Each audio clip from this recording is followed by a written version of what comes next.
Now, my man DJ, the card delivered in spades, but we've got to talk about the rest of the card, the Yep, co-main event. What was your initial thoughts with that?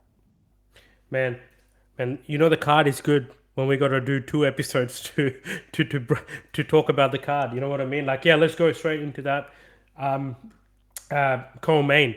It was everything that was advertised, right? Just in the highlight, Gaethje, you took on Rafael Fiziev. To be honest, Gaethje was the underdog going into this fight, which I thought was a huge mistake. And I think we both picked Gaethje to take this, or maybe I picked Fiziev. I'm not sure. Don't hold me to it. But look, at the end of the day, ultimately, if I were to, recap that fight, it was just experience. That's what it came down to. To be able to understand the fight game, to pace yourself. That first round was so explosive, especially from Fiziev's point of view.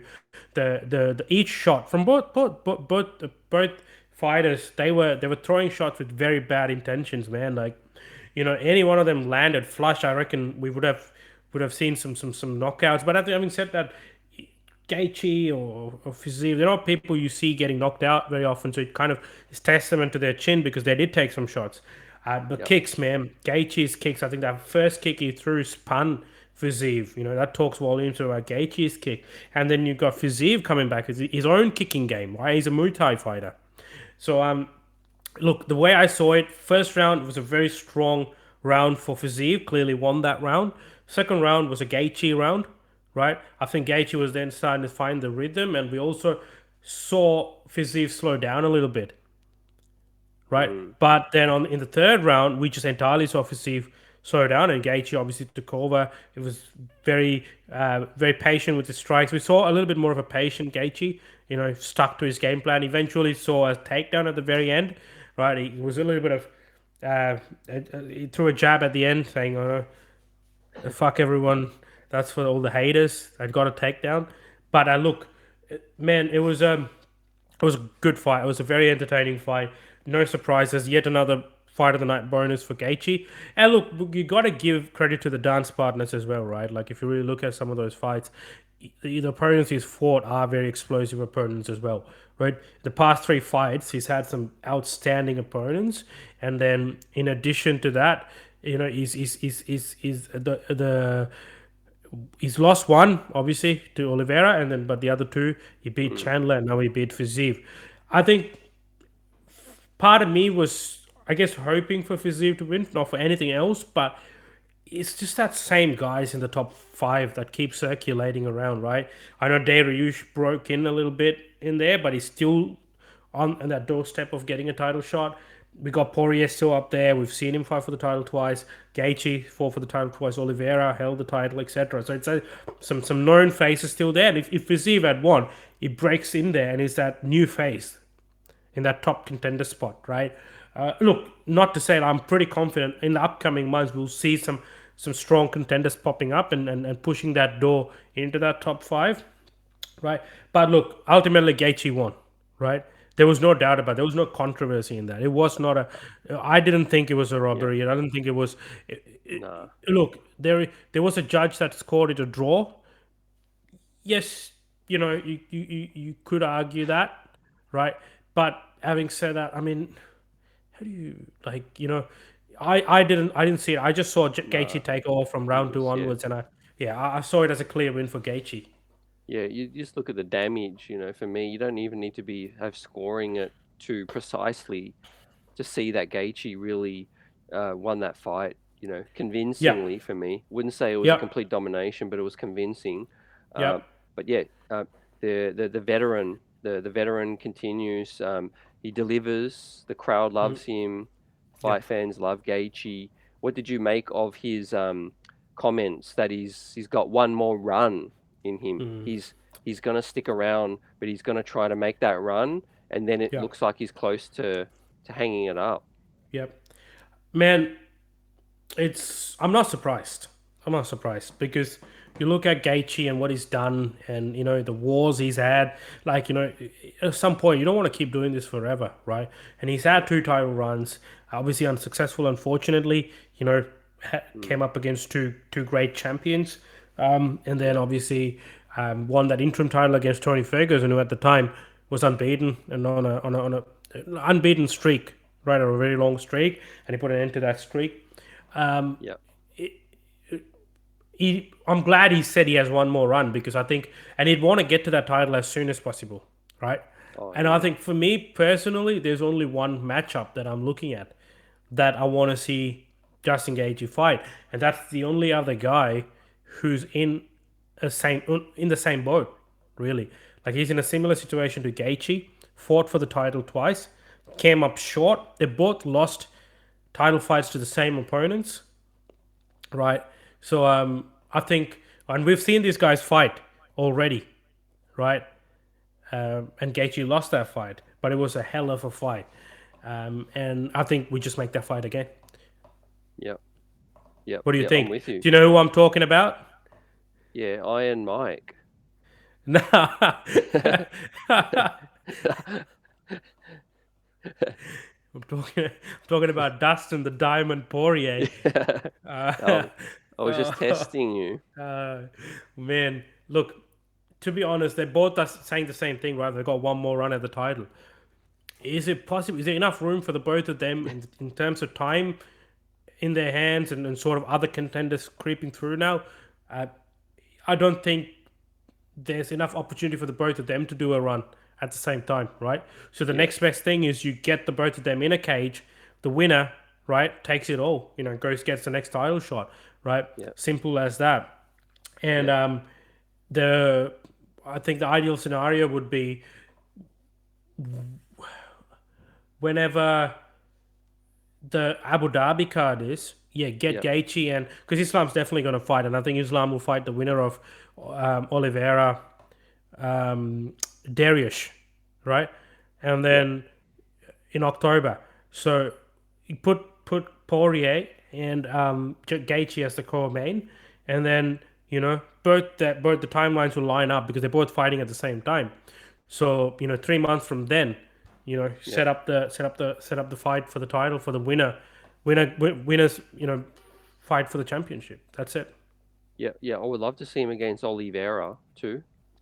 Yeah. Um, again, like yeah, not Oliveira lost convincingly, but it's not like Mm. he should disappear. He was at the very top. He was the champion, and Yeah. he's only lost one. So he should still very much be, Oh, he's definitely in the that conversation. next guy, with Poirier. And now I think Gaethje's still a level below those guys. Like Yeah. he should probably win one more to get into that. No, what I'm saying is Oliveira, Darius, they're fighting in May, right? Yeah, They That's the number one contender fight. Who will fight Islam next? So if yeah, Oliveira beats Darius, he will definitely fight for the title. No doubt about that. yeah, That'll still remain. What I'm trying to say is, once that fight's set, whoever wins, Darius or Oliveira, on that same card, put Gaethje and Poirier, and Poirier. right? Yeah, Because they both lost to Oliveira, and since then they both picked up a win each, right? mm, Poirier beat Chandler, and Gaethje beat fiziev, right? So they go yeah, both got one. So they're kind of in that same in that same category, right? And then get yeah, them. They're both vets who are wanting one more run at the title. So get them both to fight, and then if Oliveira beats Islam, then Oliveira and winner of Poirier Gaethje, or if Islam retains, and Islam versus winner of Poirier Gaethje. yeah. It may not work Definitely. out that way, but that's what I'm that's Yeah, what I'm it's thinking.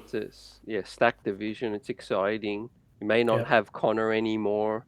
Um, probably not going to see Iron Mike even Is because Connor not there? yeah, Islam. He talked about wanting to fight Rocky Edwards now. Yeah, that was So that was a bit no. no, I think that we're closer to. I said that after the Volkanovski when I saw him struggle with the weight, DJ. I think we're closer to seeing Islam move up. You That's a good know, point. maybe it's not going to happen this year, but I wouldn't be surprised if it's maybe just 1 year away. I think he Yeah, just wants to say conquer that division, and then yeah, let me try for the next challenge because he's a big lightweight. Let's face it, the older you get, like yeah, Connor, like Iron Mike, you tend yeah, to you tend to just want to move up because cutting Yeah. weight when you're Becomes 30, harder. yeah, when you're 35, it's just not good for your health, you know. Yeah. And Trust me, I know you the want to older you sink get, those the harder it is. gears. The older you get, the harder it is to lose weight, man. Trust me. Oh, there you go. um, hey, but look, what about um, Rafael Fiziev, this up and coming, hungry lightweight? You know, obviously has bumped into an obstacle. He hasn't lost since his debut. Obviously, you know that streak's now snapped. What's next for him? Yeah, well, it was a really good fight. Like I said, it lived up to it. It was exciting. Yes, he took damage. I think he was obviously trying to be that tough boy and Yeah, just try to, fight a little bit reckless, yeah, give the crowd what they wanted to see. But I think he can very much still, go back to the well, yeah, improve on the defense, and yeah, fight a little bit more strategically together with his yeah, toughness, his yeah, quickness. I tell you, yeah. in the first round he looked like the quicker Oh, guy. it was lightning, man. There was no Yeah, question. You know, he was way faster than Gaethje. Could not read him. That's how fast he was. yeah, But unfortunately, we saw this in the Bobby Green fight as well. Like maybe he needs to like look at his conditioning a little bit more, right? But this is like mm. 3 round fights, and you know, looking at going 5 rounds with a quality opponent, you know, could take a toll Well, on you. I still think, look, he's probably 1 or 2 fights away from being back in that top 5 conversation. I think for me, I'd like to see him maybe fight like a Gamrot who just beat Jalen Turner on short notice. But yeah, getting yeah, Gamrot, that'll be a good one. Um, yeah. you know, there's some matchups that they can definitely pair him Hooker. up with. You know, Dan Hooker, right there you go. That's another. I think they have the same teams, so it's going to be a bit tricky there. But then again, he did fight Brad Riddell, Mm. so do you know what I mean? So it's interesting, but look, it's not and he's a younger guy as well, so it's not like all done for him. There's still more left in him to Yeah, and pursue that dream. if you look at the guy he lost to, like I said, Gaethje. Yeah, it's Like I said, Gaethje. I think if he fought a lot more strategically in round two and three, and fought at distance, maybe moved a little bit, I think he could have pulled this one out on points. But I just think Yeah, he wanted to stand and bang, and he took too much damage. yeah, You know. yeah. Like I mean, we've seen this, right? We've seen this in Michael Chandler as well. Like, you know, they Yeah. try and entertain the fans, and obviously the game Yeah. plan goes out, and they fade towards the later rounds where like an experienced opponent. And this is where Gaethje showed Fiziev, look, there's levels here. You know, you can still be entertaining, but like you got to be strategic as well. And I think it was quite smart. So yeah, look, man, great win for Gaethje. Pretty excited to actually see him go for another run at that title. And I mean, we wish him all the best, and we wish all of the fighters all the best. And then hey, we got the third fight in the card, which was the only finish in that whole main card, which was Mm. Gunnar Nelson versus Brian Barberena. Let's not forget, Barberena was a short notice replacement. It was originally meant to be D-Rod, Yeah. who obviously pulled out. Man, slick submission, very slick, very methodical. It was just smooth. You know, he took his time, didn't panic, right? And just it was amazing. Obviously, got it won performance of the night for that. So yeah, man, like it was a good fight. Did you catch that fight? I did. Yeah, and I thought it was great to get that finish. The crowd obviously juiced up heading into the co-main, Yeah, but I think yeah he looked really slick, deserving of what he got. I do think that it was a situation where he did look a lot more prepared, yeah, um, which was the case, um, yeah, and I do think that yeah, in terms of the finish, like you said, the execution was just amazing. How quick it yeah. happened. Mm-hmm. Um, he definitely looked a level or two above Barberena. Absolutely. So Yeah. yeah, what was your initial thoughts? Yeah, man. Like I think he was quite slick to be honest, and I thought it was a picture perfect armbar. You know, Mm. got the submission. It was only a matter of fact before he tapped. You know, it was a quick. That's a tap. That's the tap, right? There you go. Trademark. Yeah, Um, and I don't know if you recall that Leon Edwards actually fought Gunnar Nelson last time they were in London. They were in the O2, and Leon Edwards was not the fan favorite at the time because obviously of his fight with him, and then also his back and forth at the time with Darren Till, who was who was quite popular back then Oh yeah. among the masses. Yep. There was that, and then obviously we had the women's flyweight bout. We had the Australian Casey O'Neill taking on Jennifer Maia, who's a former title challenger to Valentina Shevchenko. Um, and again, she was the underdog going into the fight, um, and she pulled out a win. Look, it was a very close fight. To be honest, if you look Yeah. at the numbers, it was quite a stand-up fight. There was not much. I think there was one takedown attempted in the whole fight. It was more a stand-up striking matchup. Look, I think Jennifer Maia again. I think the right person won. It was Yep. just she just edged out Casey on it. It wasn't by any means a landslide Yep. domination. Like the decision could have gone either way as well in The that jab, instance. So I think. Yeah. yeah, She dominated with the jab and really got damage. yeah, Where it looked like just Casey couldn't close the distance, close that gap. yeah. Um, but she was really tough. Credit to her. It's tough. Yeah, Like I said, I love a fighter that just knows they're outmatched, but they just keep coming. keep coming. They persevere. They got heart. Um, Yep, but I don't think she could counter the jab. Definitely was not as strong in that area. yep, And Maya was just in a comfort zone. yep. And I think the inexperience as well. Like, let's not forget, Casey O'Neill's only been doing this for a short period of time.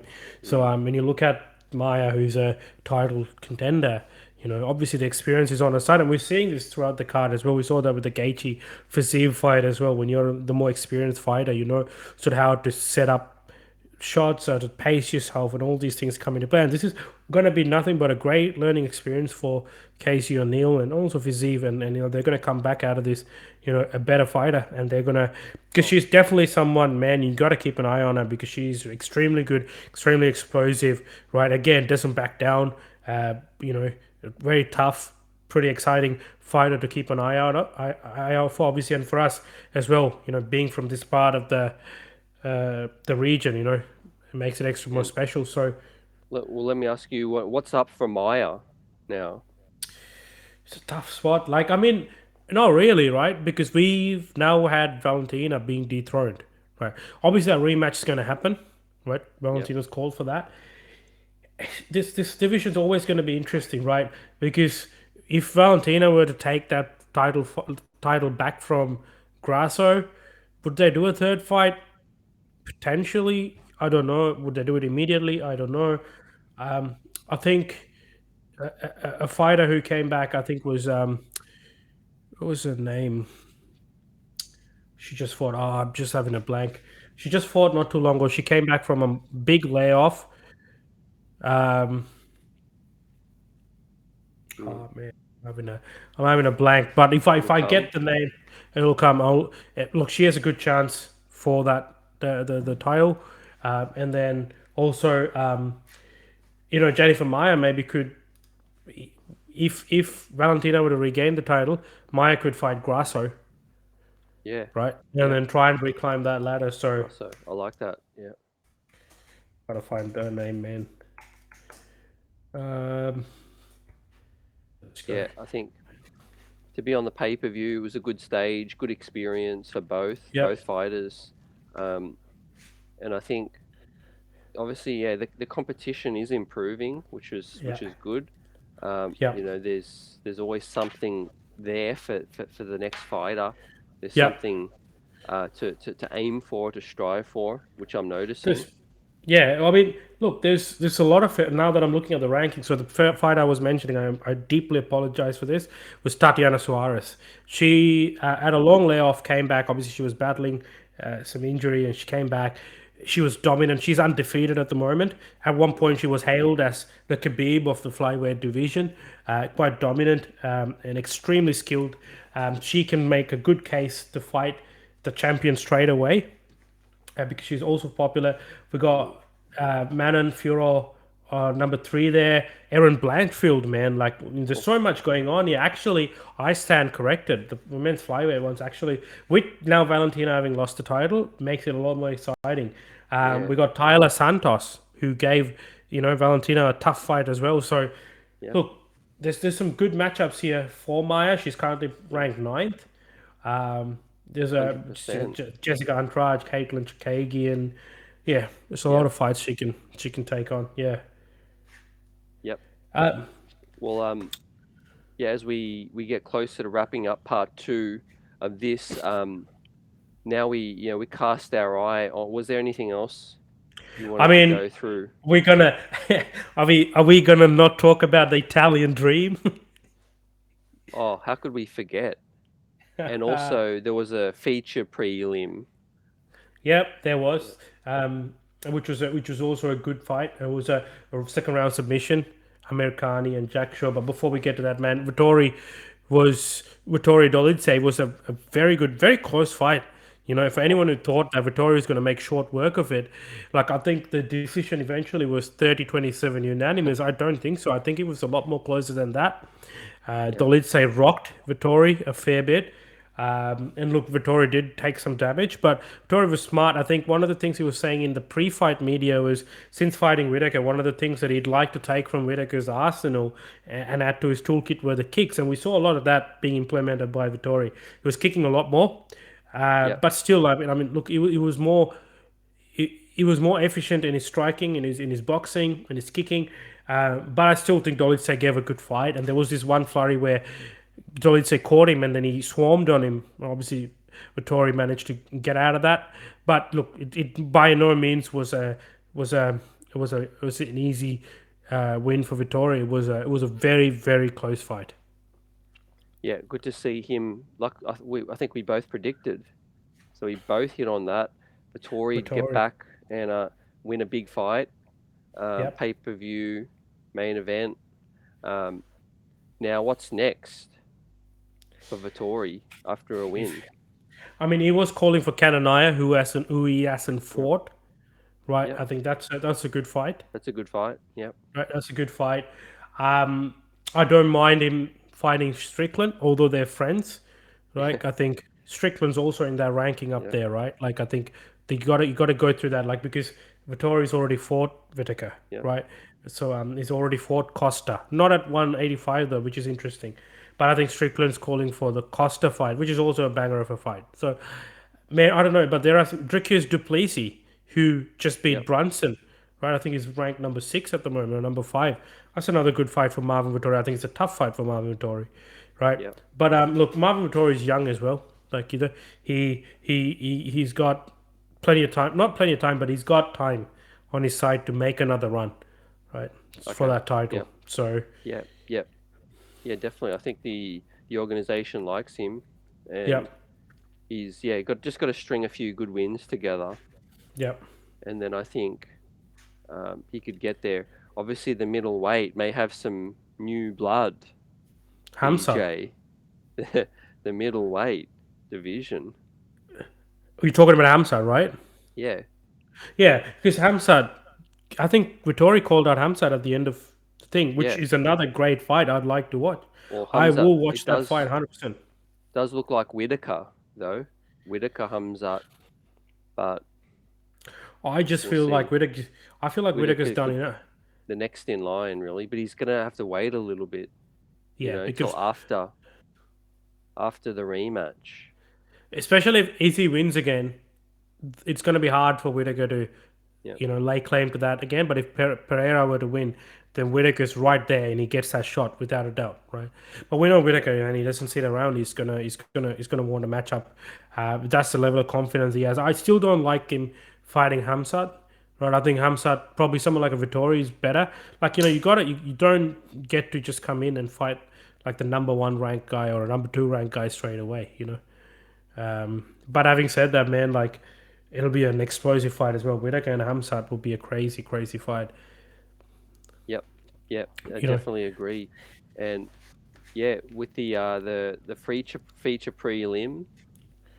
Yep, yeah, we had Jack Shaw submitting Makwan Amirkhani on in round two.